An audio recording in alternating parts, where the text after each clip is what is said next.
Ni wajibu wa baraza hili, nyie baraza mliolewa mtalizindua muda mfupi ujao, kuhakikisha mnasimamia kwa umakini utekelezaji wa kazi mbalimbali ikiwemo miradi yote inayotekelezwa na serikali mwaka mzima, hususan miradi mikubwa ya kimkakati kama SEDU na DIPOSA, ili matokeo yake yaendelee kuwanufaisha wananchi kwa kiwango kikubwa.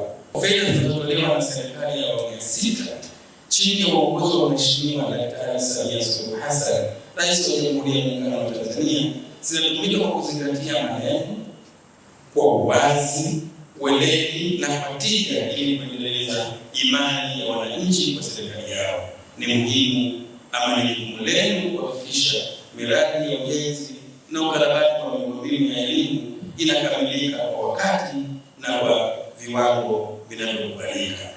Taasisi hii inahusika pia na elimu ya juu rasmi, na kama mfahamu, ili kuwa na wabobevu katika utoaji na usimamizi wa msingi, tunahitaji hao wataalamu kujiendeleza. Ndio maana taasisi hii pia inahusika na elimu ya juu kwa kutoa stashahada, shahada, na ndio maana makao tunaanza shahada ya uzamili. Lengo lilikuwa ni hilo, kuboresha hao wataalamu wa elimu msingi, na hiki kiwe ndio kituo bora cha utoaji wa wataalamu wa elimu msingi nje ya mfumo rasmi na elimu ya watu wazima katika taifa letu.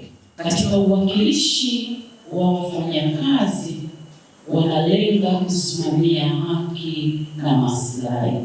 Nisisitize tu kwamba baraza la usimamizi linatambua baraza hili la wafanyakazi litasimamia mazingira ya kiutawala, mazingira ya kazi na ustawi wa wafanyakazi, lakini zaidi sana watafanya kazi kwa ushirikiano na management na mkuu wa taasisi.